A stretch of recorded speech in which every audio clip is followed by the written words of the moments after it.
you gave a kind of a miniature overview of your services in ISKCON Uh-huh. in one recent post on Facebook. So then I was looking at that, and maybe if it's all right, I had a question. So let's see. You met devotees and started attending the temple in Brooklyn in '72, right? Yeah, on Henry Street. Uh-huh. And then you moved into the LA temple, In 75, yeah. 75. I I originally went to Brooklyn Temple. My uncle was a disciple of Paramahansa Yogananda, and he came to live with us. And he started teaching me and my brother yoga, and he came to a point where he wanted to know two things. One was how Krishna had left the world, and he also had heard about Srila Prabhupada's Bhagavad Gita as it is. Hmm. So he wanted that book, and he wanted to find the answer to how Krishna leaves the world. So, I called the Brooklyn Temple and asked. At the time, I really didn't have the proper pronunciation of Mosala Lila. So I called the temple and said, we wanted to know about the mostly Lila. He said, mostly Lila. So I didn't know how, I said, well, when Krishna ended his sojourn on earth, and he said, well, we don't talk about those things on the phone, but if you come to the temple, then I'll give you books, and books have all the information in it. Nice. So my uncle gave me 50 US dollars. There was no Uber at that time. There were gypsy cabs in New York, though. So we took a gypsy cab because the cabs will wait for you and bring you back. Okay. So I took the $50, went to Brooklyn Temple, got as many books as I could, and he gave me some prasadam, Wow. and he told me about the Sunday program. So I came back with the books. My uncle, was very steeped in, kind of Vedic study. So I gave him all the books, and in the yoga classes he did with me and my brother, he would then start going over some of these books and comparing them to the teachings of Self-Realization Fellowship, which was Yogananda's organization. Yes. But I started going back every Sunday now and found that I had a couple of friends who were also going. Oh, So I cool. started going regularly to the Brooklyn Temple in 72. Wow. Okay. And then later on, you went to LA. Yeah, what happened 75. there was 72 was sort of the end of my high school years and all of that. And I went to prep school and I was about to go to college. And I decided to go in the military because it would be an easier way to pay for school. Yes. So I went in the military. I was going to Temple up till about 73. I went in the military and I went from 73 to 75. 75 was the end of the Vietnam War, so they allow people to leave early and you still get your VA benefits. Got it. So I came back home to New York and I started going back to college. Okay. Then I was on a break, summer break or whatever, and I was still studying Bhagavad Gita and doing all these things. I decided I wanted to try to live in the ashram. So I Yeah. didn't want any distractions. So I went out to New Dwarka in LA. Wow. And that was the first, I think, organized Bhakti program. I think who's Danavir Maharaj now was Danavir Prabhu at that time. And himself and another devotee organized the actual, because there's so many devotees in LA. So they organized a special program just for new devotees. That was the first Bhakti program. And it was broken into divisions like very new arrivals. And you learned, all the basic sadachar, how to get up in the morning, how to take care of your body, how to do all those things, then attend Mangal Arati, so forth. After like about 3 or 4 months of that, you would graduate into a program run by one devotee named Urjaswat Prabhu. And Mahanidi Swami was the sort of the second-hand person there. Do you know Mahanidi Swami is now Yes. Madan Babaji in Yes. Vrindavan? Yes. Yes. So he was very big Sankirtan enthusiast and everything. So he helped to run that second part. And many devotees were in that Bhakta program. Amala Bhakta, who's now sannyasi, Badahari Prabhu, the Kirtaniya. Yes. So, the artist, Ramdas Abhi Ramdas, he's passed now, the Hawaiian devotee. So that was the structure back then. and you had to write to Srila Prabhupada for initiation, Yes. which I guess that existed before that Bhakti program. So I wrote to Srila Prabhupada like everybody else did for initiation, but then I would call my parents from time to time just to let them know what was going on. And my parents told me I had a letter. My mom actually told me I had a letter from the VA that said that because I didn't realize that I had stayed in LA close to going on a year, 8 months or something. So obviously I missed registering for the next semester. Yes. So they sent a letter saying, if you don't send us proof of your, registration for next semester, then they'll cut the stipend. Got it. And it was the only funds I had. I was independent at that time because I had moved away from home. Yes. So I got a little bit, my mom was telling me, well, look, you were practicing this stuff when you were at home. And when you Yes. got your own apartment, why don't you go back to school and just be a little prudent in case, you want Yes. to do something in the future. This and anyway, long story short. Yes. So I went back to school, and not the president at that time was Tulsidas, but the vice president, whom I can't remember his name, he mentioned that, well, we'd have to retract your letter because, we can't monitor you if you live outside the temple. Okay. So, and I didn't think that was an issue at the time because that's true. You can't really monitor people's lives if they're following, not Sure. following. Of course now everything has changed because most people live outside Yeah, and most everyone. people follow. Yeah. I see. So you weren't able to take initiation at that time. No. So I came back to New York. I, finished up with school, and I started working because I, also studied music in school. And, I had a pretty successful music career. So that was able to take care of the financial part of life. And I kept chanting and doing a morning program and everything. And every day in the course of my work, I would do studio work in the morning, then some rehearsals in Midtown. Then my last part of the day, I would do some studio work uptown. And I would go to Govinda's at 55th Street every day. So in 1979, while I was in 55th Street in the restaurant, a devotee came and asked me that Brahmananda Prabhu, who I had known of, and Srila Bhakti Tirtha Bhakti Tirtha Maharaj had just taken sannyas in that year, that they asked if I could come and see them. Yes. So I sure, so I, took prasad. I went up to their room, and Srila Bhakti Tirtha Maharaj asked, oh, I understand you're a musician in New York here, and I'm trying to raise some funds for Africa. And I also don't know if you know anybody in the community where I could do programs and things. So I knew some people and everything. So I arranged some programs for him in New York, and I also gave a donation and everything. And Brahmananda, he kind of was just smiling the whole time. He really didn't say very much, you know. So then, Bhakti Tamar's kind of talked to me about, my previous history in the movement and everything, and talked about me coming back and so forth. So I was um, sort of, living with someone at that time. She's a devotee now too. I don't know if you know of Oh, Raja Leela. Rajalina. She's in Gita Nagari. She served Bhakti Maharaj for many years, Raja Leela Nekaviri Prabhu. But that time anyway, we were together, and I came back and told her that, I'm thinking seriously about joining the ashram again. And she said she was a disciple of Muktananda, the Mayavadi Okay. person, Got it. Yeah. but she was favorable. And she said, well, let me check it out. So she went to stay in the temple for the weekend. Then she stayed for a week, and she said, yeah, I'm, resonating with this. So I was really working a lot in New York. And the situation in New York with musicians is that you get calls regularly, Hmm. and it's like a nonstop kind of thing. And if you don't answer a couple of times, they'll just move on to the next person on that instrument. I see. So I thought, I don't want to be distracted if I'm going to do this. So I said we should go back out to LA, because Got at it. least I knew what it was like living there. There's a larger community. Myself and her would, eventually get married or whatever we thought. And so we'll have a community there.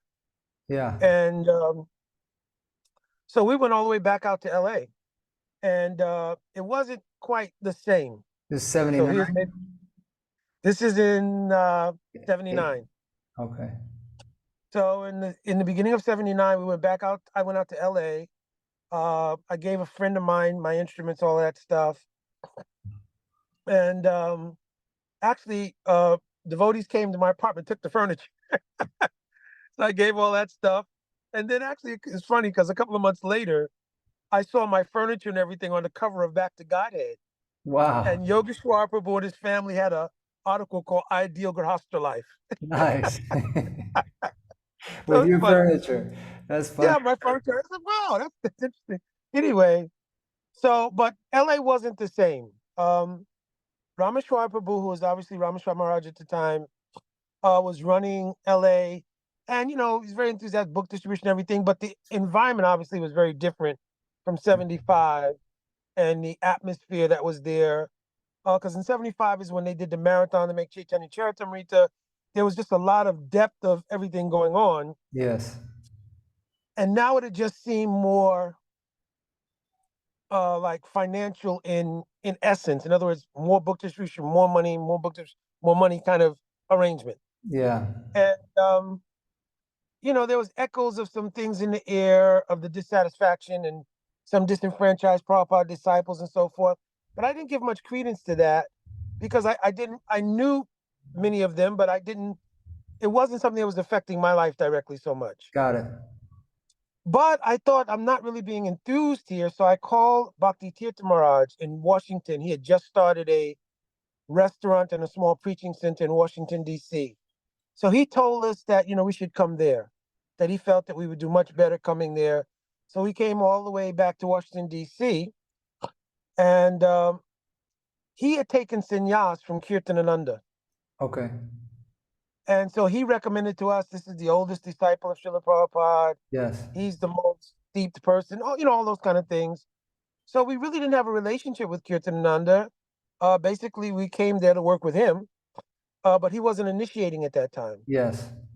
So he took us to Kirtanananda. I took Harinam and everything. And then later in Africa Diksha from second initiation, whatever, from Kirtanananda. But we didn't have much relationship with him actually. So then Africa came up because later in that same year, Bhakti Tirtha Maharaj wanted to send myself and another devotee to Africa to assist Brahmananda to open temples in West Africa. That was Because 1980? that was 1979, end of 1979. Okay.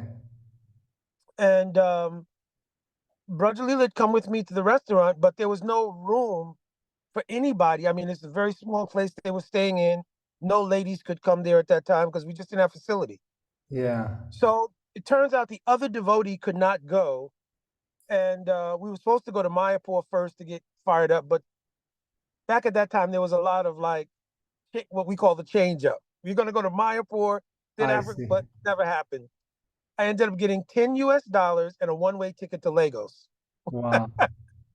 But I was still enthusiastic because I thought, I'd done a lot of study about Africa and I was a musician. I was a percussionist and there was so much about Africa that came in the course of that. And I was very involved in bhakti.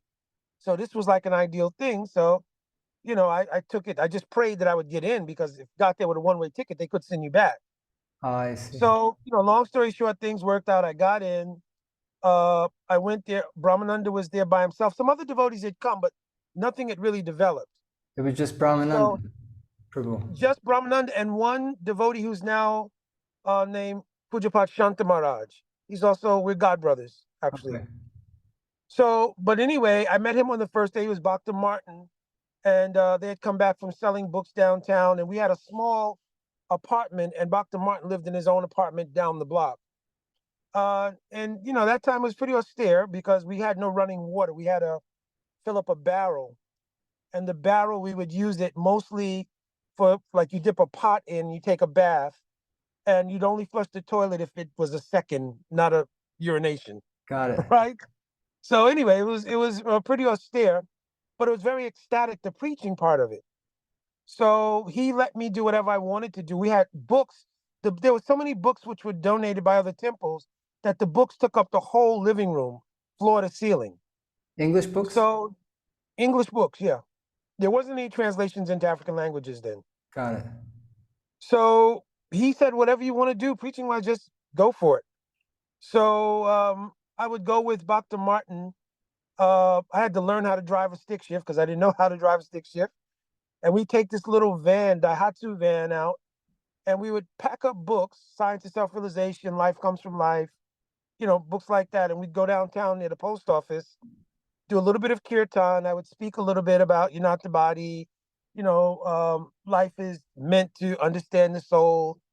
We take a couple of questions and we would say, well, you can get all your questions answered in these books. And we would actually get people to be very orderly in the beginning. They would line up and they would buy the books one at a time. And then Dr. Martin told me, I think we had about like 4 or 5 books left.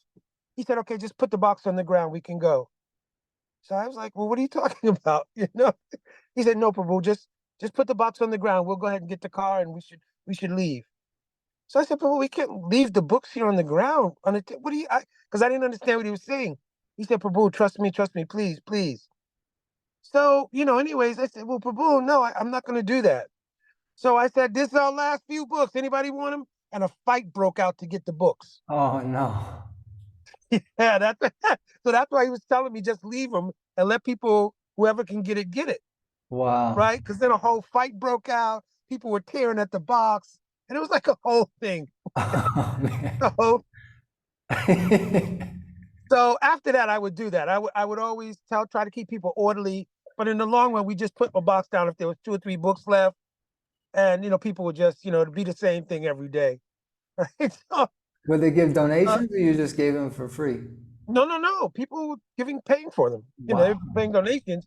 But it's just that, there were so many people gathered that, we never have, even if we took 5, 6 cases of books out in that little van, we would sell out. And then, he would say, just leave the last couple, let people work it out, because people would start to argue and fight, and you don't want to be there and be part of that. Then the police would inevitably come and chase people away, and it was a whole thing. But it was ecstatic. Was there a religious culture there? Like, were people? Oh, yeah. In fact, I was very steeped in the traditional culture of religion in Africa. In Nigeria, it's called Ifa. And I had studied that as a percussionist in America because part of the drumming tradition is a sacred tradition. And I had studied that in America. So that's why partly me going to Africa was a insightful thing because I knew a lot about the culture. Wow. Cool. That's amazing. Yeah. So, let's see, you were doing that for how long were you in? Could you share a little bit of kind of how things developed in Los Yeah. So Angeles? anyway, we only had a flat, a small apartment. Like I said, it was a little upstairs apartment, and that was for where the workers for one Indian company that was there. It wasn't an Indian company, but just an Indian gentleman from Bombay who owned a textile factory.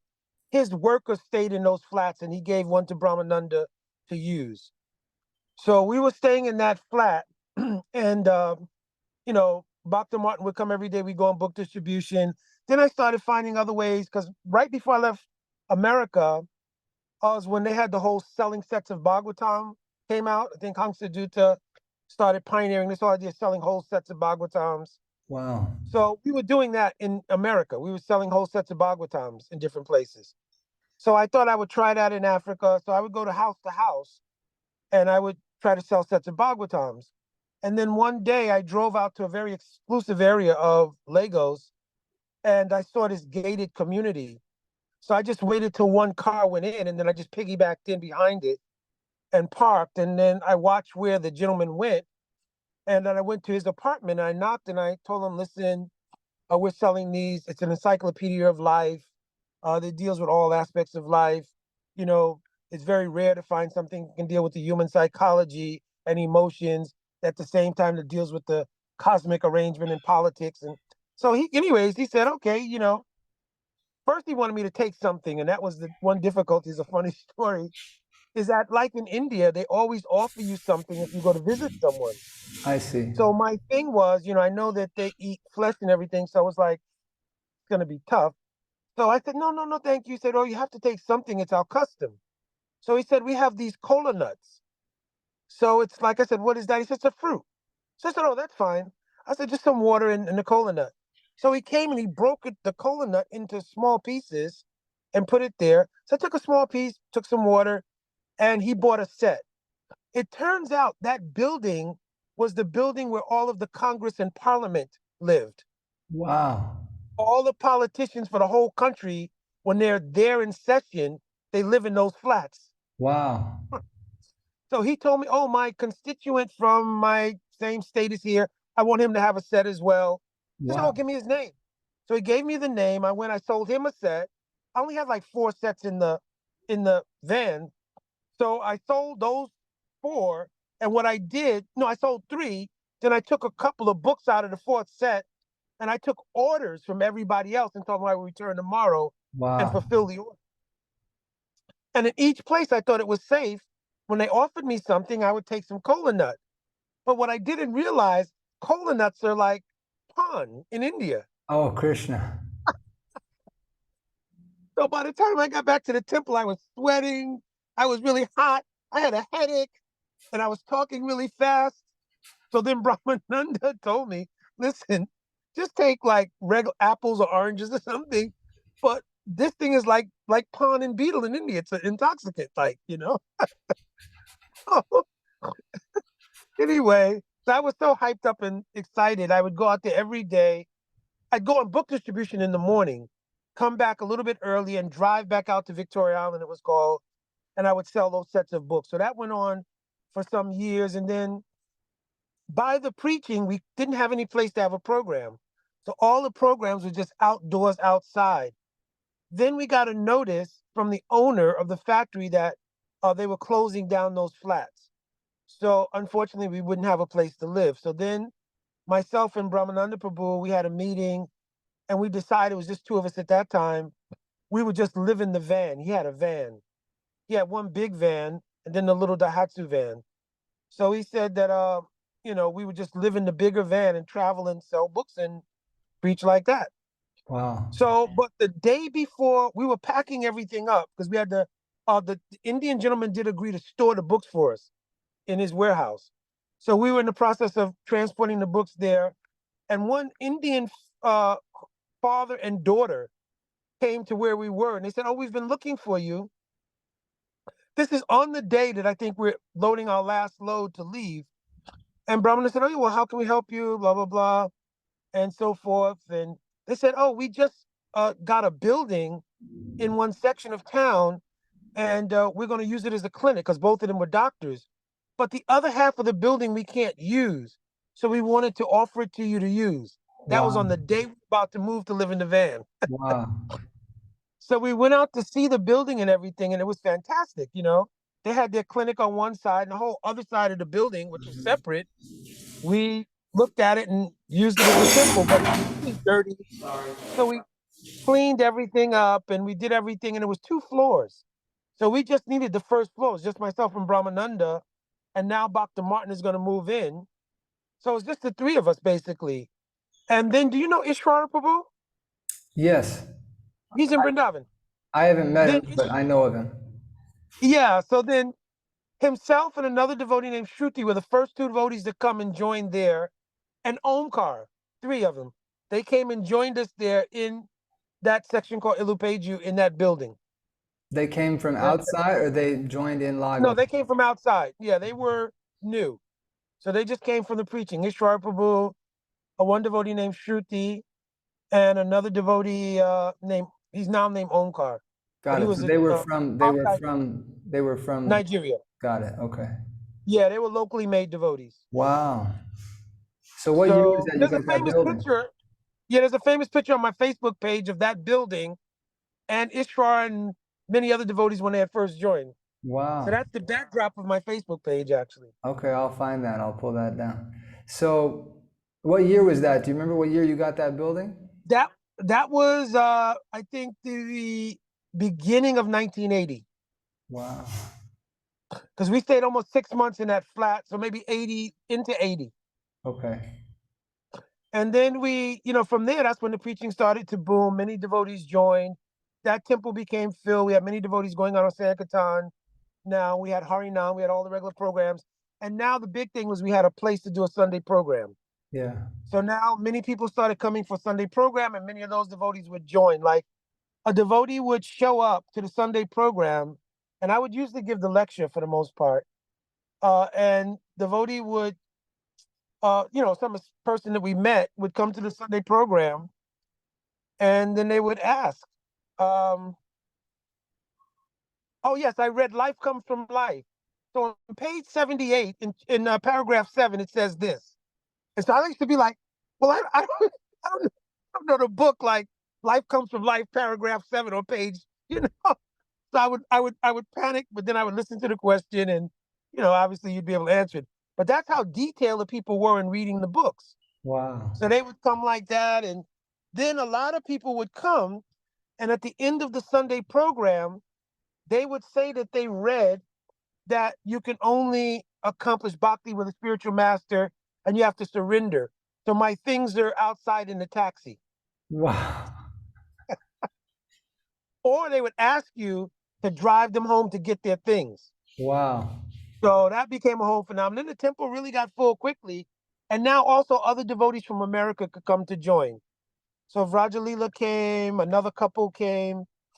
And now that we had ladies there, though, the big issue with the Grastas was that the downstairs was all brahmacharis. And so for now, we had to go to use the second floor. And then we made a discovery because we never used to go upstairs. So we went upstairs to clean it. We found out that place upstairs was an abortion clinic before. Oh no. Oh Krishna. So then there was a whole thing about whether we should use it or not, this and that.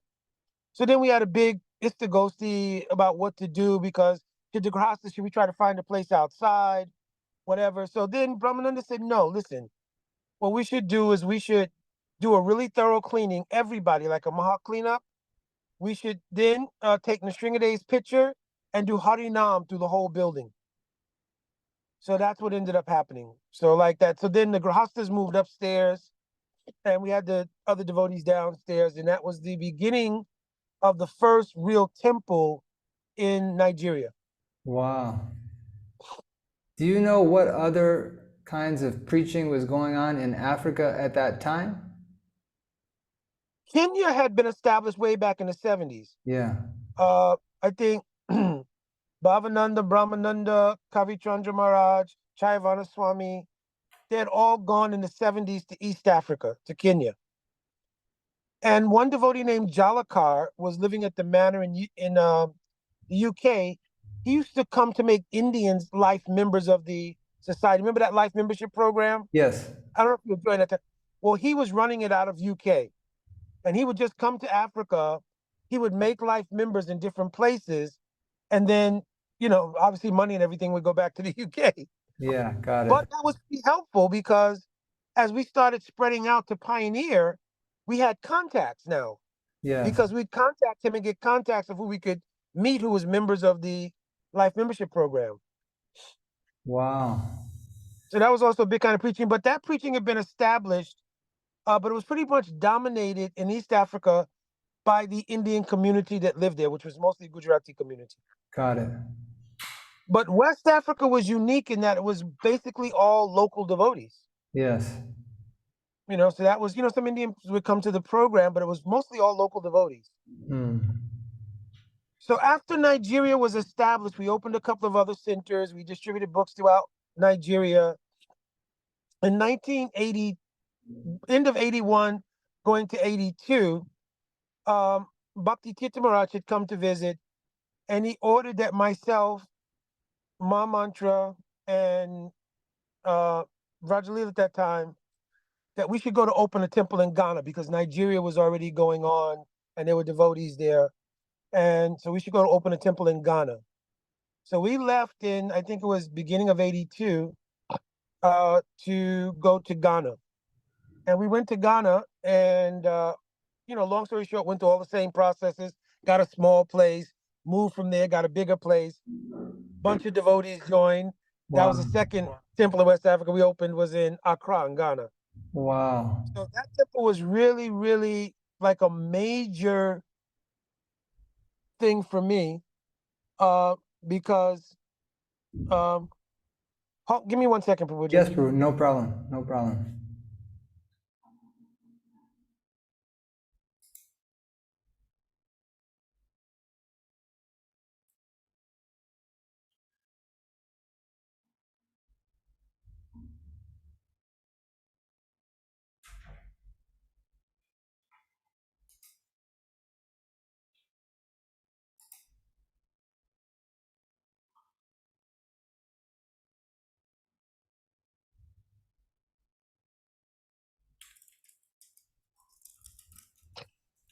So after we opened that temple, a lot of devotees joined. I mean, a whole lot of devotees. So that was maybe one of the more successful temples, I believe, because the building itself was built by one Ghanaian gentleman who built it on top of a hill, and it was like a massive kind of mansion type building. And so we went back to Nigeria and raised some funds to rent it out and everything. Got that building, and we just made so many devotees from that. Wow. And we go into town every day, preach, make devotees. We had enough devotees that I think maybe about 50 or 60 devotees at that time living there, which wasn't huge, but it was a lot for Africa. In But Ghana? also the whole town we were living in there, we would go on Harinam every night after Sundararti. And essentially what would happen is that the town, all the marketplace would shut down, and they would take torches and they would follow us. And we'd have like 150 people or whatever, 200 people. And they would follow us and do Harinam all the way from the top of the mountain we were on hill down to the main drag, the main street, and circle around up the other marketplace all the way back to in front of the temple. Wow. And then we'd have a massive kirtan in front of the temple, and we would end it with the Nashringa prayers, which we told everybody was a protection blessing for their lives, their business, their this and that. Wow. And so that went on every single night. And then in the morning, we'd have regular morning program, Bhagavatam class, etc. On Sundays, we had the Sunday feast, and we had enough devotees that we would divide. Some devotees would we had a private beach that we were given access to. So we go to that beach, do Harinam, have Bhagavatam class there. The other devotees would stay back and cook for the Sunday feast.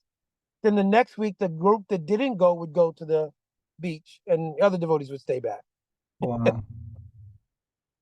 So that became successful. But when that became successful around 1980, end of 82. So Yeah, I all of think that end was of 80. just 1 year, basically. Yeah, that temple built up very fast. Wow. People moved in very fast. So no, actually it was 84. About 84, Bhakti Tirtha Maharaj then called and said, you should go to open a temple in another place. So then I went and investigated Liberia, but the danger in both Sierra Leone and Liberia because of the coups and revolutions and rebels and all that was too dangerous. So he said, well, what about Cameroon? So we thought about that. Then we thought about the Ivory Coast. Then he thought, well, really, we've got West Africa kind of going, and we can send local devotees to do that. Why not go to Zimbabwe and Zambia and Central Africa? Wow. So then we went, just myself and Brajalila, we went to Zimbabwe first. And we opened a temple in Zimbabwe. There was another devotee there from Spain, Devashi Prabhu. So we opened a temple with him in Zimbabwe. And then that was the first year that I went to India. It was 84. So then every year I'd go to India after that, Yeah. right? Nice. Because myself and Ayendra, we were very good friends from America. We would do bhajans and kirtans together a lot. So when he moved to India, I always wanted to get there so we could spend time. So 84 was the first year I got there. And so I was able to hang out with him, and we were able to catch up and do that, and other friends that I had in Vrindavan. And I would stay in India for 2 months at a time and stuff. But the first time that I came back from India to Zimbabwe, they said, well, we're not going to be able to allow you to stay, right? Because the visa that you had was only temporary. I So see. then we were in panic what to do. Bhakti Tirtha Maharaj told us to take the car that we had, the small car, and drive it to Zambia and open a temple. So that's what we did.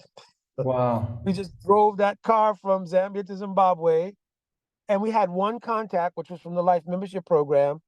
We went there. That person said, well, I'm going to send you to a small town which is north of us because we have a big Hindu temple here. So that will help you get started. So we went to a smaller town, met some people, and started a temple there. And then we started the temple in Zambia. Wow. And then that was pretty good. That came to like 85, 86. And I think it was in either 85 or 86 that Bhakti Tirtha Maharaj started to give initiations. Okay. Right? To that point, I don't think he had been given initiations. And I had started studying, I was trying to learn Hindi, but I started studying, I learned Devanagari. So the person who was trying to teach me Hindi said, well, if you learn Devanagari and you're doing this, you should probably study Sanskrit to be better for you. Okay. So I started studying Sanskrit there in Africa. Um, that was in Zambia. And then, we just stayed there till that temple was going. And then we came back to America. So that was in 87. Then I went to Kenya to help the temple in Mombasa to get started because it had already been opened. It was a beautiful temple. They built it under Gopal Krishna Maharaj. So Maharaj asked if I would stay for a while to help preaching there. So I went there and we stayed there for some time. Then Bhakti Tirtha Maharaj said, hey, well, you got to go back to Zambia because, I was a regional secretary in Africa at that time. So he said, you got to go back. You can't stay there in Mombasa. But Yes. then at that time also, those temples were going. And Mukunda Prabhu had come from Ghana to Zambia. So I made him in charge there. And Bhakti Tirtha Maharaj then wanted to send myself and Braja Leela to Central America. So we went to Central America to try to do the same thing. So we went to Belize, but it wasn't as good. So then we came back to America, and that's when we started the institute with Bhakti Tirtha Maharaj. Is that Mahamantra Prabhu who became Bhakti Vishramba Madhava Maharaj? No, what happened was in 1986, I was on Padayatra with Lokanath Maharaj and the Padayatra party. Okay. That was the first year Was that that Ram the Janmabhoomi. was that the for Lord Chaitanya Mahaprabhu's centennial fifth? Exactly. And that year, also Ram Janmabhoomi, which was never open because of the Muslim Hindu fighting, they opened that year for some special occasion. So the whole party went to Ayodhya. So we went to Ram Janmabhoomi, did everything, and then we were coming back on the train, and we stopped in Mathura, and I think I was with a couple of sannyasis and one devotee named Kundali, and they said we should go to Keshavji Gaudiya Math. This is the place where Srila Prabhupada took sannyas. And that was the first time that I met my Guru Maharaj, who's Srila Narayan Maharaj. Wow, in 86. 86, yep. So then, I met Guru Dev. When in 86? Do you remember? That had to be during, I think it was during Kartik Mas, actually. Because I would come over here for Kartik. Okay. So unless I had gone to Gorpani, because sometimes we go to Gorpanim, then come to Vrindavan. Well, what I remember was I just had a chance to talk to Radha Raman Maharaj. He was explaining that the fifth centennial Padayatra ended in Gorpanim 886 at Mayapur. But yeah, so then it was Gorpanim that we had come to. Okay, got it. Yeah, and then we went to Ramjan, we went and came back. Got it. And then to Mathura. Okay, got it. Then we came to Vrindavan. That's what happened. Got it. We came to Vrindavan, and we had done something. I can't remember what it was, but anyway, we came back on a train from somewhere. I don't think that's the year I went to Dwarka. I went to Dwarka one year. I don't think that was the year, because I was with some other sannyasis also. So we must have had a program somewhere. Anyway, 86 is when I met Gurudev. Okay. So I went to Keshavji Gaudiya Math, and I remember meeting Gurudev the first time, and then hearing the bhajans of the Mat there. And I remember that was the year, because in 86, I was with Ayendra when we started the 24-hour kirtan in Vrindavan. You helped him start that? That 24-hour kirtan, yeah. I'd play Mridanga every day. But also me and him used to ride around on rickshaws to tape various melodies to use in the kirtan. Oh, nice. Yeah, so and I remember meeting Gurudev and thinking, oh, I wish I had my tape recorder, because they do a lot of bhajans there. Yes. I think I could tape some melodies. So anyway, I was a little bit dull, obviously, because I'm sitting in the Harikatha of Srila Narayan Maharaj. And I was thinking, I wish I could tape the bhajans. Anyway, that's, either there. But anyway, long story short, we came back to America and we started the Institute, and that became a big preaching program for Bhakti Tirtha Maharaj in America now. So that and institute started in the late 80s. Do you remember when that was? 87. Because Kirtananda Swami had been expelled from ISKCON, Yep. I think in 86, I think. Yeah, there was problems before that. Okay. And, I didn't want to get into those things, but even way earlier than that, there were problems. And Bhakti Tirtha Maharaj had the attitude that, you know, we're at a distance anyway. Don't criticize and don't patronize was basically the thing. Because they had changed, they had started to wear robes. I don't know if you remember Yes, hearing yes, about that. And yes, they had a Jesus Christ Murti on the Vyasa next to Prabhupada. And yes. so, but the basic idea was that we were not initially part of that, but we had only taken initiation there because Bhakti Tirtha Maharaj had taken sannyas from Kirtanananda. Got it. Yeah, what the way that Bhakti Damodar Maharaj explained it was there was some sense of, yeah, like a feeling of what he expressed was Bhakti Tirtha Maharaj and Radhanath Maharaj both felt that although there was issues that ultimately Kirtana Maharaj had been unfairly treated, kind of harshly treated, and they didn't like that.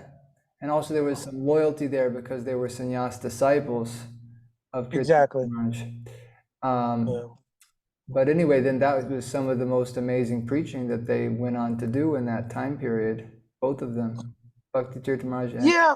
Radhanath Maharaj. Radhanath Maharaj, though, had a standing in New Vrindavan, like Varshana Maharaj, Radhanath Maharaj, and then there were some other sannyasis that were made there, were had pretty much because they stayed, that was their home base. Yes, Whereas Bhakti Tirtha Maharaj's program was really based in DC, got it. and we would go there from time to time for a program or something, but there wasn't a strong affiliation. And he would tell me that I guess there was a couple of things because there was a couple of other factors because obviously that was a time period in which there was not only the situation with Kirtananda, but other leaders had begun to have problems. Yes, And so the overall mood with Bhakti Tirtha Maharaj was because in Africa, the only time I would hear about this stuff is when I was regional secretary there, and I would come for the GBC meetings. Then you would hear about everything that went on with everybody and this thing. And so then I spoke to Bhakti Tirtha Maharaj. I'm not taking any of these reports back to Africa because devotees in Africa don't know about these things. I And see. our preaching is very inspired and enthused. So I don't want to go back and give reports on these kind of things. Yes. So he said, oh, no, there's no need. There's no need. You know, you just have to be abreast, you know, so that you know what's going on in society. But I would never take those things back. But there were problems going on In the larger movement, you're saying? in the larger movement. It Oh wasn't just yeah, Kirtanananda. yeah, Yeah, there was problems before, during, and after. yes, yeah. I mean, that's what I've been researching and Mhm. learning about. So, so Bhakti Tirtha Maharaj, I like that. Don't criticize, but don't patronize. Just do kind of. He was just doing his own, wanted to do his own institute, and also, I guess, to kind of be like have a buffer from the bad publicity that ISKCON was attracting at the time.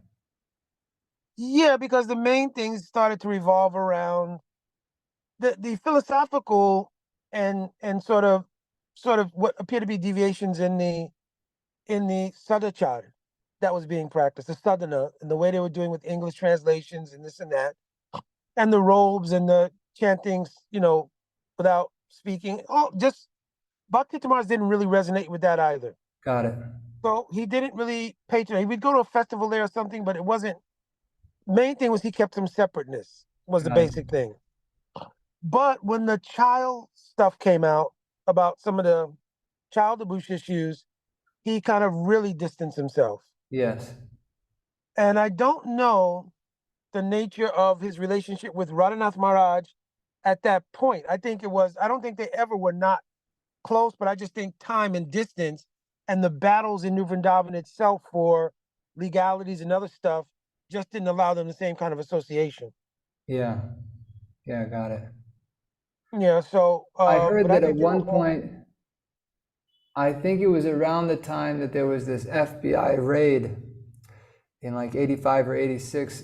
Around that time, Bhakti Tirtha Maharaj and Radhanath Maharaj went to talk in a private setting with Kirtananda Maharaj and try to like talk to him about the trajectory of things and basically try to rein him in a little bit. But he wasn't that receptive. He just kind of had this strong sense of being on the right, that he knew what he was doing. And so anyway. well, I didn't return to America till 87, and I only heard from a distance. And again, we wouldn't repeat these in Africa. By the time I came back, Srila Bhakti Tirtha Maharaj's posture was what I had mentioned before, and it was kind of Yeah. distant Yeah. from New Vrindavan. Got it. And then when the child things came out, that was it. He did tell me, um, because there were several of us whom he had taken there for initiation, all that. It wasn't just myself. And I all of see. those, a lot of those devotees are with Gurudev now, right? So at that time, he didn't want to, because it was like he wasn't initiating, I think, until maybe 85 or 86. So at that time, he was initiating, and the question is, well, what do you do? What's the standard of these devotees? And of course, at one point, there was a philosophy in the society. Well, a person was a guru in good standing at the time. Yes. But of course, in Guru Tattva, there's no Sastra Praman for anything like that. Sadguru can be of three categories. Yes. Those who are Nitya Siddhas, those who have become Siddha by sadhana, or Rup Goswami says, those who are Sastra Yukti Suni Puna Jurishara Yandra, Uttamari Karise Tare Sansar, those who have Uttamari Khan eligibility of practice of sadhana, can Yes. also take the role of Guru, right? But it can't be that, well, I was in good standing at the time, then fell away. Of course, when you really look in retrospect, even if a devotee had joined on day one of Srila Prabhupada's arrival until the time of Srila Prabhupada's Samadhi, that was close to 12 years, maybe. Yes. Understand? So now you look in retrospect after 50 years, and now maybe, like in my own case, maybe 40 years of doing deep bhajan life, what people will have understood at 12 years. Yeah. Yeah. And then at 12 years, to have all of the food that feeds Guru Abhiman, Labdha Puj Pratishta, this thing, that thing, so forth, so much Siddhant was not even understood at that time. Yeah. Yeah. You Yeah. understand? Many things. Yeah. So that was a difficult thing. And that's why I still to this day ascribe we should not have patronized that mood, but we shouldn't criticize either. Yeah. Because we can't tell what those devotees had, what kind of, previous bhakti samskars, whatever it was, that Yeah. arranged their lives to take that path. Yeah. Yeah. You Yeah. understand? Yeah. And that most of them are still trying to stay within the purview of hearing and chanting. Yeah. We should not criticize. Yeah. Yeah. Now, yeah, I have empathy also for those, though, who were affected by the outcome of their activity. So we can have empathy in both situations without being contradictory. Yeah. So could you share a little bit? By the way, what's your time factor? You got another thing coming, or you have Well, time? my wife had something, but she went ahead to do that, so I'm kind of good. I'll cook the noon offering for my deities. So maybe another half hour, 40 minutes, because it doesn't take long. Okay. Everything is prepped. Okay, just checking to see. And if you're open to it, maybe we could talk again sometime to follow up on different Sure. points. So, could you share a little bit about the IFAST? You mentioned that you were involved in kind of helping to start that. You helped come up with the name. How did that Yeah. develop? What was that? Yeah. What happened was when we came back to America, we originally had a program which started from the restaurant back when I first came to Bhakti Tirtha Maharaj. Okay. That was called Urban Spiritual Development, or USD. And that was the umbrella we were operating under all that time. When Bhakti Tirtha Maharaj started preaching more in America, when we came back from Africa, we got a little apartment first together. We were all living in one little apartment, Bhakti Tirtha Maharaj, two Grahasta couples all living in this one little apartment. Wow. And so we started like that. And then we joined in with some devotees actually from New Vrindavan and got a large building on the main thoroughfare in DC, where all the churches and New Age groups and all of that are. From that, the preaching kind of really took off. So that was all under urban, spiritual development, so forth, so on. Then, because there was a kind of a bigger split with New Vrindavan, and that building, in part, was being maintained, I think, by some Sankirtan funds from there and all of that, we decided to give up that building and get another house in DC. And at that time, we had started preaching at some of the universities, especially Howard University in DC. So Bhakti Tirtha Maharaj was traveling then at that time because he was initiating by that time. So he started traveling and everything. And so myself and a few of the other devotees would go to the university, give lectures, everything. And whenever he would be in America, we would bring devotees to that house and have little satsangs and introduce them to him and so forth and so on. Then gradually, many of them became initiated by him, and that's how that began to grow. Hmm. So once when we were coming back from one of the lectures at Howard, I said perhaps we should start a program where we could, sort of have people come and take various courses. Because there was a whole point where we decided to do this bridge preaching program where we would look at various aspects like conflict resolution, time management, leadership, just a bunch of courses which are very popular now. But at Yeah. that time they weren't so popular. Yeah. Male-female relationship dynamics.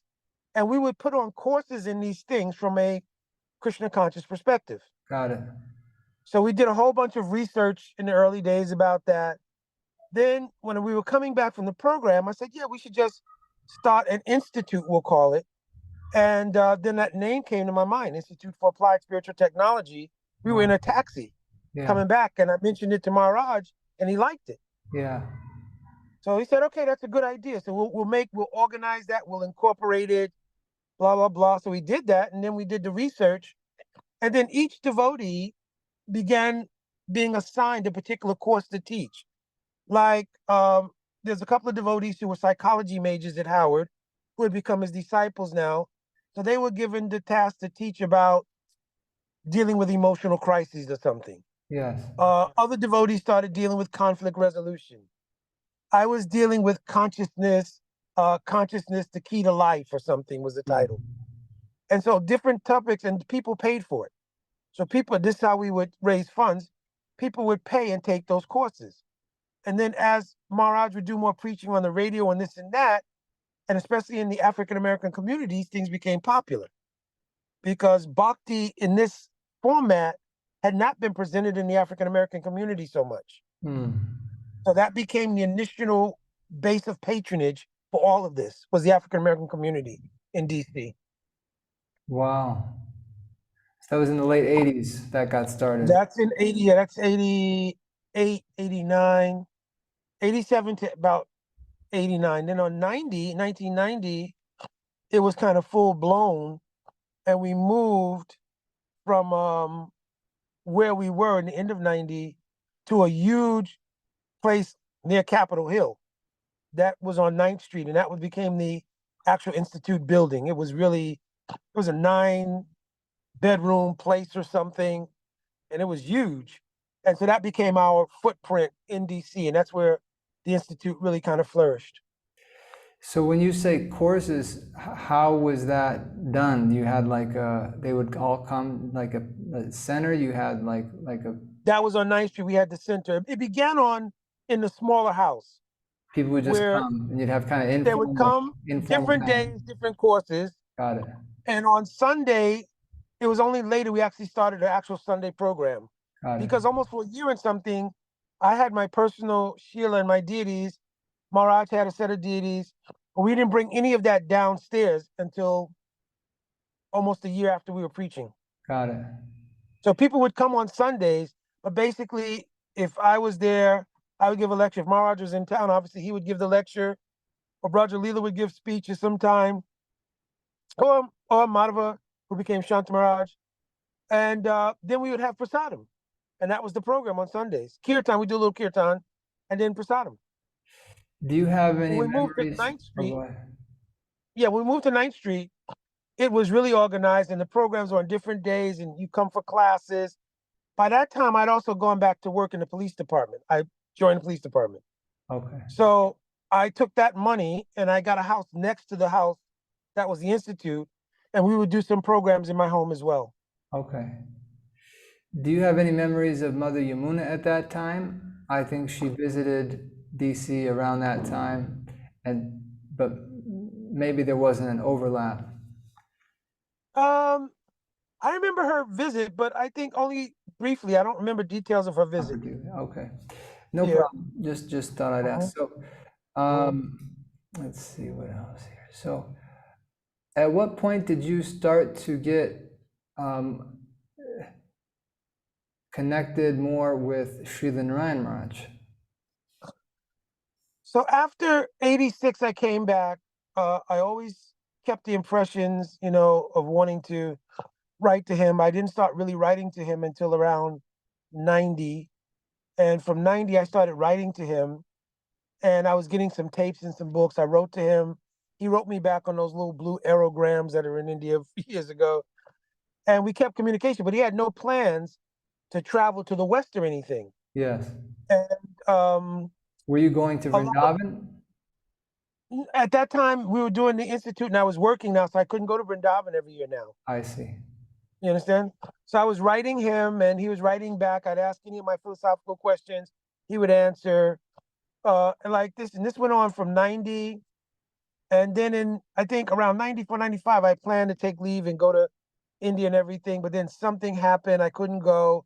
So I got really disappointed. And then in 96, he mentioned he was coming to, but way before that, there was the issue of how things kind of got separated. Yes. Which was around 93. In 1992, 93, from 90 going forward, Pujapad Tamal Krishna Maharaj, Giriraj Maharaj, Shivaram Maharaj, Burijan Prabhu, Dhanadhar Swami, they started to go to see my Guru Maharaj on a regular basis, right? And I have tapes and all the things here. Yeah. They would ask philosophical questions. You must know that period. Yeah, a lot. Yeah. I know that, it's one of the areas I'm planning to research more. It'd be nice to get some of those tapes if you have, or if they are online. They're on YouTube. Yeah, I had tapes for years and years, but now you just everything. look up GBC meetings with Narayan Maharaj. But there's some, you'll see Tamal Krishna Maharaj on the thumbnail, and they're asking questions. First about Jaiva Dharma, there's one about Vilap Chandrika. Kusumanjali. Yeah, Ragvatma Chandrika, Vilap Kusumanjali. Yeah. And Jaiva Dharma, there's a whole series on Jaiva Dharma. Yeah. So one thing I heard was there was and I don't know if this is true, that there was a kind of more of a push that Tamal Krishna Maharaj, Giriraj Maharaj, and others, because they were feeling so nourished, they were wanting to bring Srila Narayan Maharaj more into ISKCON as like a Shiksha Guru for the devotees, the leaders there. But I don't know how, but then there was a pushback. Yeah, I know the actual story. That would be helpful to hear from you if you could share. Yeah, definitely. So what happened was, it was just like when I went to see Gurudev in 1986, it was just a norm for all the devotees who lived in Vrindavan, Ayendra, Dinabandhu Prabhu, everybody. They would just go to see Gurudev regularly. It was just a open door kind of policy. Got it. And then every year on Srila Prabhupada's appearance day, because Srila Narayan Maharaj had helped put Srila Prabhupada in Samadhi, he would come to speak at Krishna Balaram Mandir. Yes. And that went on every year until 1993. From the time of Srila Prabhupada's Samadhi in 77 to 93, he would come and speak there. So what happened was, there was a point when the leadership started going to see Srila Gurudev, they wanted those sessions to be more private, closed door. Because, I guess the situation would be that all of the regular run-of-the-mill devotees used to go to see Gurudev as well. Sure. So to speak. So then if Tamal and Giriraj and others are in that room and they're asking questions, and then you have, just every other devotee I guess they felt uncomfortable. Sure. You know what I mean? Because at that time, they're considered to be gurus. Sure.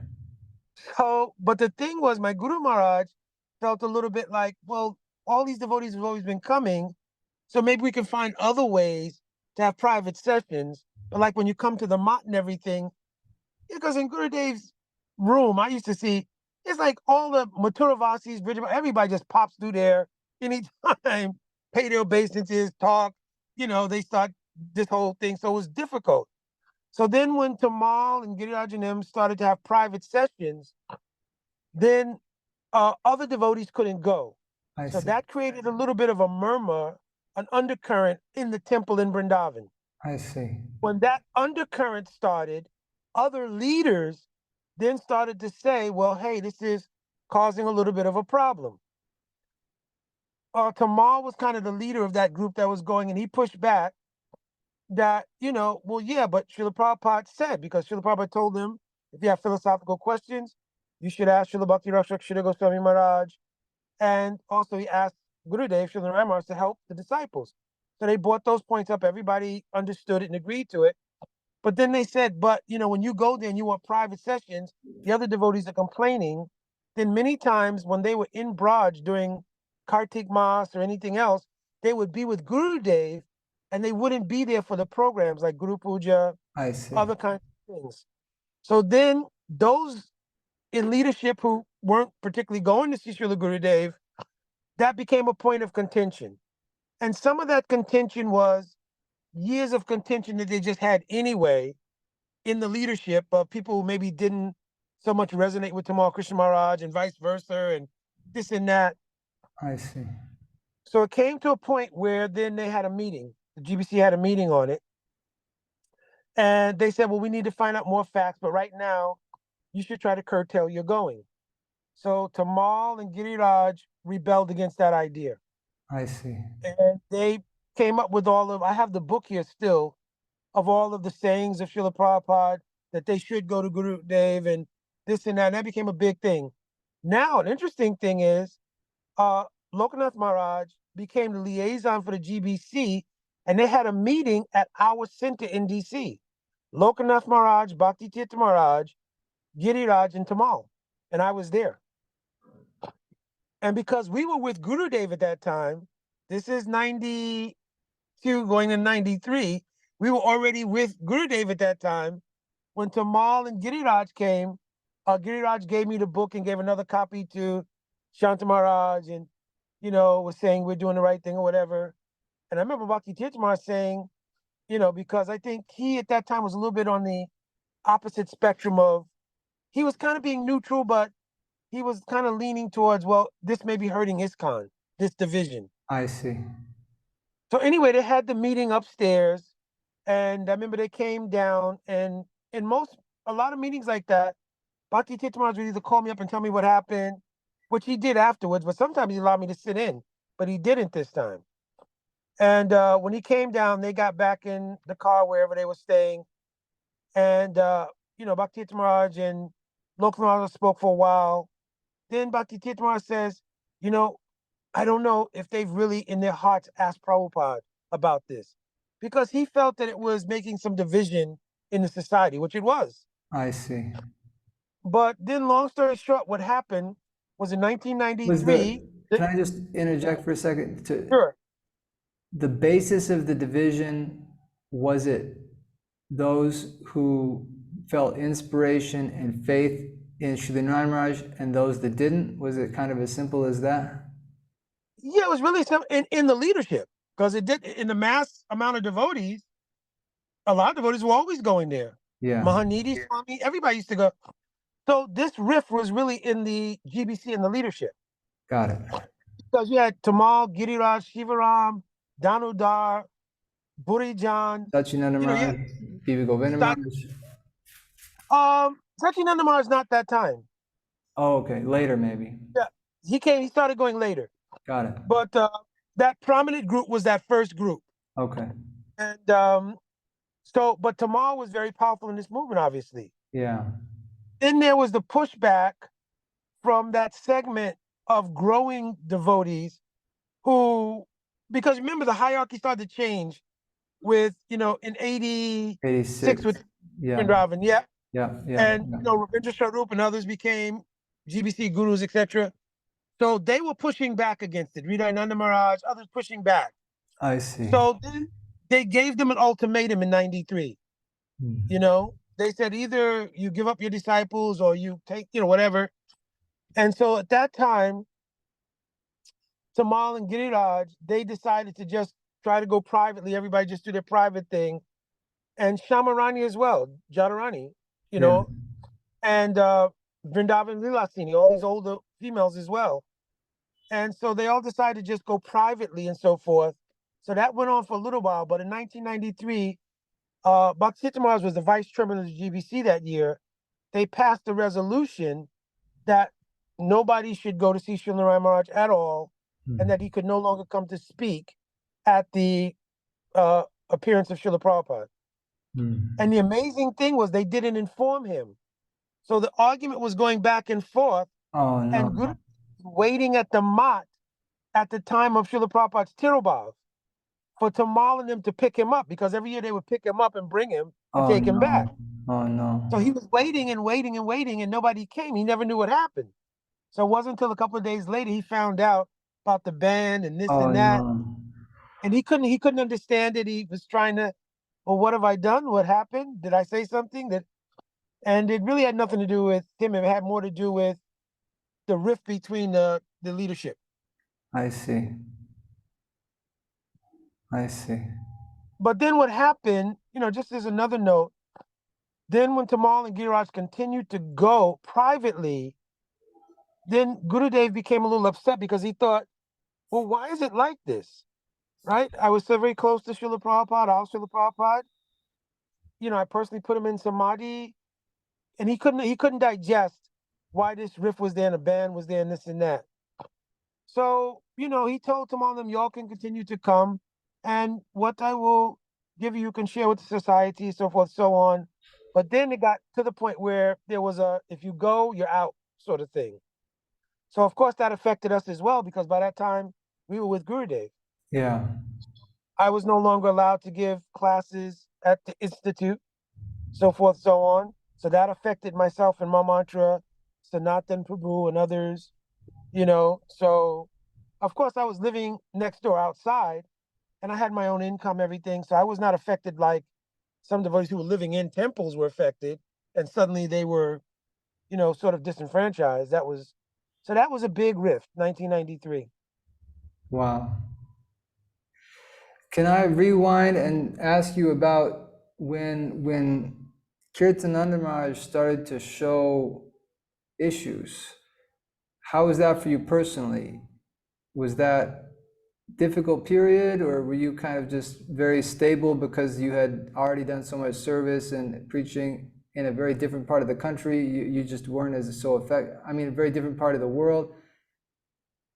Yeah, we weren't so affected, mostly because we didn't have a deep, in,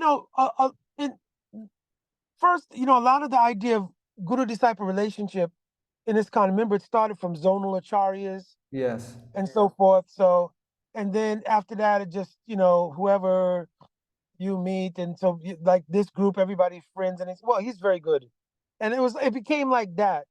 So real deep sense of relationship with guru disciple. It's more so now that people have become more steeped in Guru Tattva and other things, but then even there was not it was more like that was a process you needed to go through I see. in ISKCON to advance in bhakti. So there was never really deep relationship. Got So it. we just the things that were going on, and plus our service was pretty much under Bhakti Tirtha Maharaj, so we didn't have a savor relationship, nor a real personal relationship. Got it. It was just like the institutional idea we have a guru, Got it. But then as I obviously became, I was pretty studied in Guru Tattva and everything, so it affected me in the sense that, well, this is not Sadguru, but it wasn't only him, but others who had those like fall downs and things like that. But I also felt that I should not criticize. I Got it. felt only that the Labdha Puja Pratishta, taking too many disciples, Jiva Goswami Pad has written, all these things can become harmful to the Bhakti Lata, because if you're not Siddha, there's no support of Sarup Shakti in your Chitta that you can digest all of these things, right? So therefore, if you're even Sastra Yukti Sunipuna, you should be tempered in how you accept disciples. Yes. Understand? Because the full effect of Swarup Shakti is not there. Therefore, firm footing is not quite there yet. Understand? But there's For the firm footing guru. in Southern, in Tattva Siddhanta, everything. You can accept disciples, right? But you should not take so many disciples, for one, and for two, Because in guru-disciple relationships, Guru Parasraya Tata Diksha Shikshari Vishram Bena Guru Seva. There has to be the ability to have intimacy with the disciple. Yes. If you have 10,000 disciples, you may not even know everybody's name. Yes. Speak. So anyway, that being said, we looked at not just Kirtananda, but the whole scope of those things. That became, but that wasn't for us the genesis of being with Gurudev. Yes. The genesis was this Harikatha. Mm. Because I had read Jaiva Dharma when I was in Africa, other things. Hearing that Harikatha resonated with me. It gave me more depth of understanding. I was content to go on with my seva, so forth and so on, and continue preaching with Bhakti Tirtha Maharaj, everything. You understand? But in my own personal bhajan life also, Gurudev corrected how to do bhajan southern, Mm. what should be your dhyan. Even in singing Guru Ashtakam, what's the dhyan for Guru Ashtakam? What's the actual dhyan in your mantras? So we all took shelter of Gurudev like that to understand all those things and to practice Southern bhajan. We didn't go because we were upset with ISKCON or anything. Got it. You started reading Srila Narayan Maharaj's books in the 80s, in the late 80s? I think probably around 90, I started getting them. I got some tapes and manuscripts in 90 actually. Okay. 86, I had read in Africa already Jaiva Dharma. I had read English or? English. These were translated in English. Okay. In Madras, I went for preaching in Madras 1 year. And our temple, ISKCON temple there used to be in a place called Kilpuck Gardens. So from there was a Gaudiya Math not far from there. And they had all those books, Jaiva Dharma, Krishna Shikshamrita, Wow. some other books, and they were all in English. Wow. So I got those books then, and I was studying in Africa, so forth, so on. Plus, there were tapes of Srila Bhakti Rakshak Shri Maharaj in the 80s, Yes. early 80s. And I had like 250 of those tapes. Wow. So I'd heard so much Siddhanta, everything from him at that time also. In Africa. Okay, wow. And also, so much I heard from Srila Guru Gobind Maharaj. Because when I would go to India, I remember 1 year we went on to follow the path of Mahaprabhu through South India. So we first went to Puri, we stopped in Bhubaneswar first, and I went to ask Srila Guru Gobind Maharaj about the alwars and the tradition of bhakti. So I spent some time with him there in Bhubaneswar to learn those things and about that. And then we went on pilgrimage through South India When to the was places that? where Mahaprabhu was going. That was, what year was that now? Is it 89 or something? 88 or 89 perhaps? Because I'd been to India already a few times before I went to South India. Okay. So it was after you had relocated to the US, but before you started working again. Yep, that's why I said I'd be 88 or 89. Okay. After I started working, it became harder to get to India. I would think I went to India maybe 3 times after that while I was working. But Okay. all those times with groups of devotees, and then twice in Gurudev Sangha and so forth and so on. I'm interested to hear your understanding of this reinitiation topic. You're talking about, some devotees in ISKCON say, well, if your guru is in good standing when they gave initiation, then et cetera, et cetera. But yeah, obviously the fact that someone is falling down is showing such weakness and in their spiritual life, you wonder kind of what was the substance of the good standing. So you're saying these 3 types of gurus, and if your guru, somewhere Prabhupada says that a Madhyam Adhikari can fall down, but he doesn't. There's a purport to that effect. Majhamadikar here means that verse, Shastrayukti Sunipune Jurasharayandra. Because there's 2 things. There's Uttam Bhagavat and Madhyam Bhagavat. And then there's Kanishta Uttam and Majhamadikar in Sadhan. So Rupa Goswami said in sadhana, those who have uttamadikar in eligibility of the practice, uttamadikari say tariye sangsar. They can help others cross the ocean of sangsar, therefore they can also give initiation. Madhyama. right? Huh? Madhyama. So they're called Majjhim Adhikari in the sense of they're operating on the same platform as a Majjhim Bhagavat. Majjhim Bhagavat is in the verse Ishwari Tara Dineshu, Yeah. Bali Seshu Satsvacha. Because those four things, Prem, Maitri, Kripa, Upeksh, those four things are the platform that anybody acting in the role of guru has to come to. Yeah. Because Uttam Bhagavat, they don't see any distinctions in anyone. They don't think anybody's not Krishna conscious. But if they are Siddha, that means they come down to the platform of Majjhim Bhagavat to preach, where they see Prema, Maitri, Kripa, Upeksha. Jiva Goswami Pad says they have praying for Bhagavan. But in that praying for Bhagavan, by the mercy of Bhagavan, they see who is an innocent person. They have Maitri, friendship with devotees, and they may show a peksha to those who are envious. But Jiva Goswami Pad also says sometimes their mercy is so strong, even those who are envious, they will still show their mercy to them. Prema that's not necessarily the stage of prema after bhava. For Siddha, yes. For Siddha, yes. They're in Prem and they come to the stage of Majjhim Bhagavat to preach. Yes. But they have praying for Bhagavan. Yes. For those who are in that third category I mentioned, they have at least Ruchi, Jiva Goswami Pad says. Got it. Got it. Okay. So from Ruchi going, because after Nishta, in Ruchi, the chance to fall is very diminished. Yes. But of course, even up to Bhav, yes. like in the example of Bharat Maharaj, yes. if you are victimized by the lingering effects of a previously committed aparad, or you give up completely sadhu sangha, you understand? Possibility you could be victimized. In Swarup Siddhi, in Vastu Siddhi, obviously Prem is present. Vishwanath Chakravarti Thakur explains in Madhurya Kambini.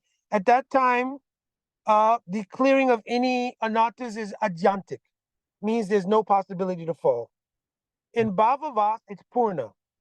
It's complete, but the smell of a formerly committed aparad could arise. It's very rare. But that's what is the upakyan of the story of Bharat Maharaj. Got it.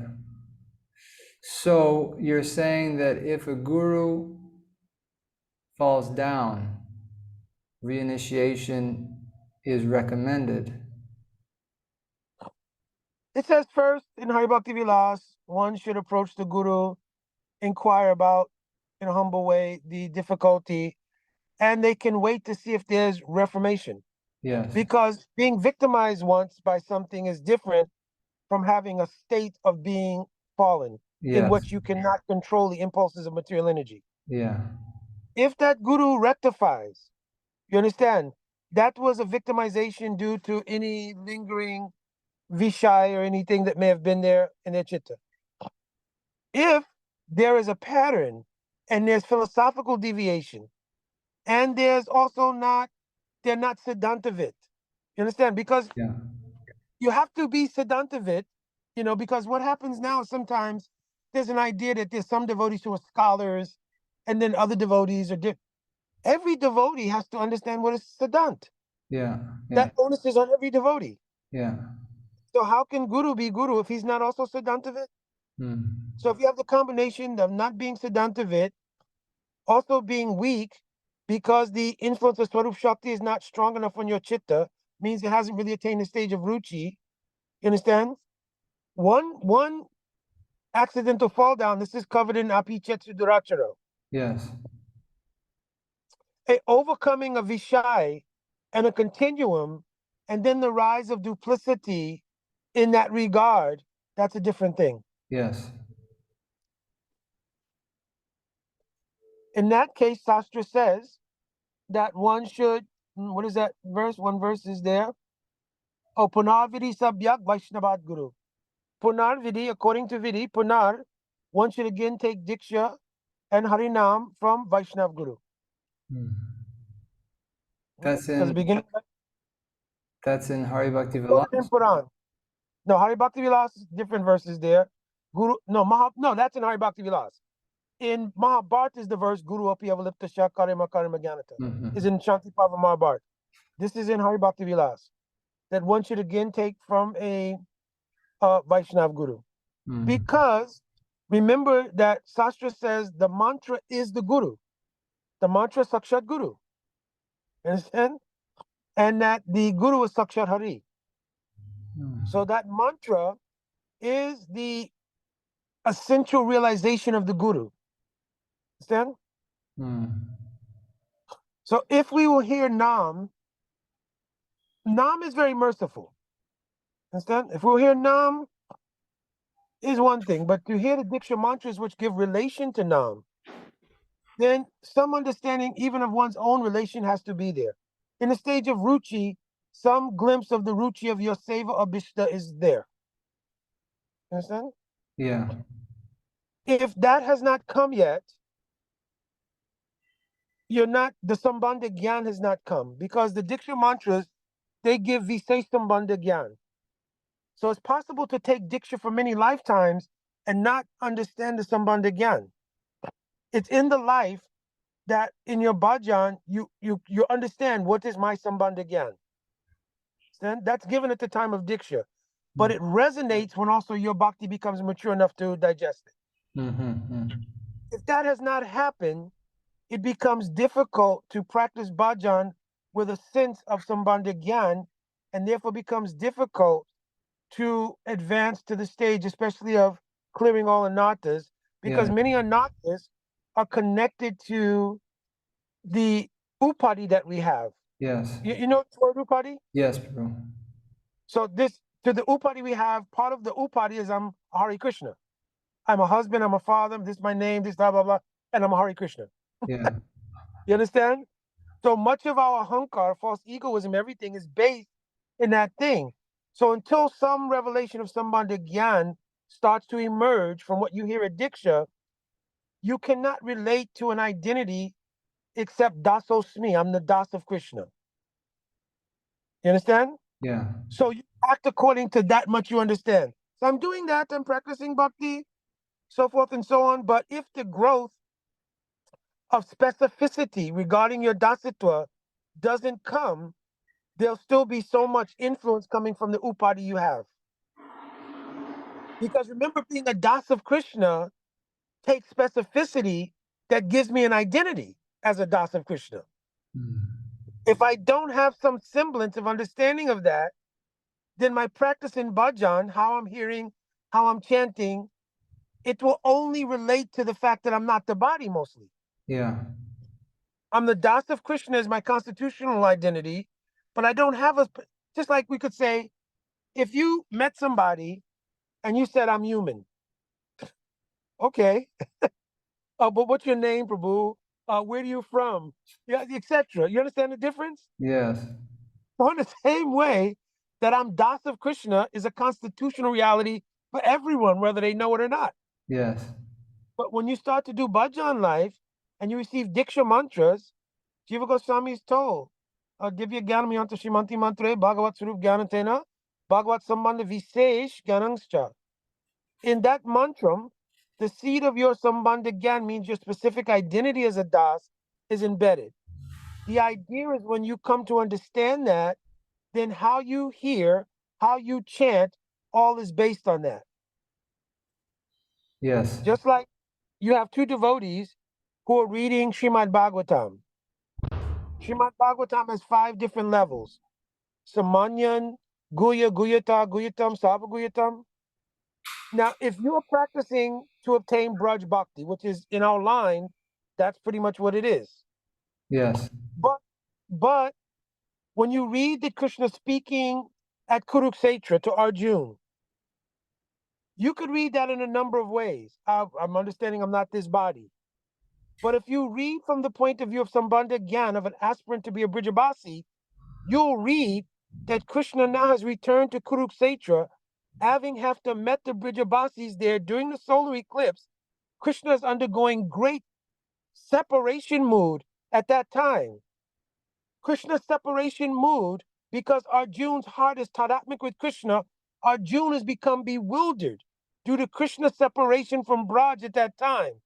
So Krishna takes advantage of Arjuna's mood to speak 700 verses of his catharsis of separation from Brijabasis. So all the verses then will be revealed in a whole different meaning. But it has to start, it starts with that sense of relationship. If no Sambandha Gyan, you cannot read like that. Yeah. Because if I'm the Das of Krishna, I'm only reading from the perspective that I'm Krishna's servant.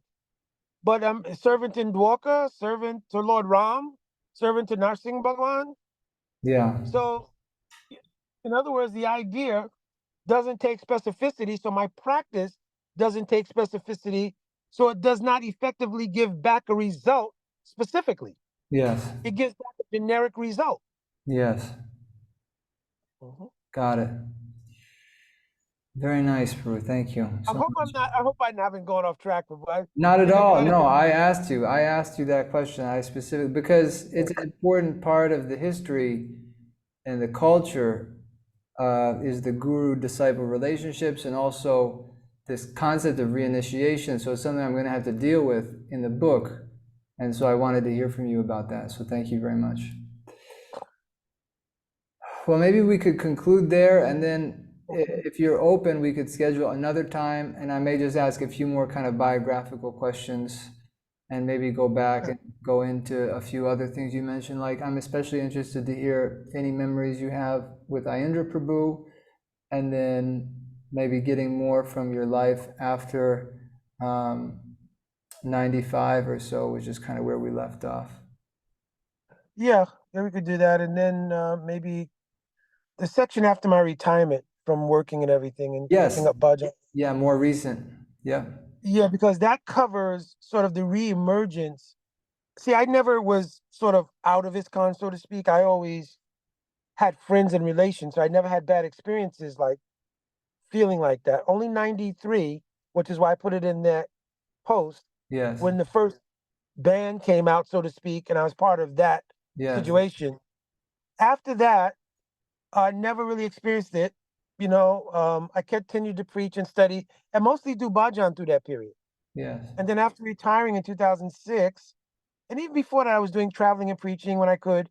But after 2006, we retired and I fully began to travel and preach. By that time, the effects of that had waned a little bit. So in the next iteration, we could speak about how that synthesis began to take place again. And then you get situations like so many younger devotees like yourself. There's one devotee in Michigan, Devamadava Prabhu. Yes. Yeah, where you got that generation that now starts to emerge, where they're not doing that anymore. Yeah. Yeah, we want to see more of a family mood among the various Gaudiya Vaishnav Sanghas. That's what I would like to see. I'm hoping that my book can help to bring that about, but let's see.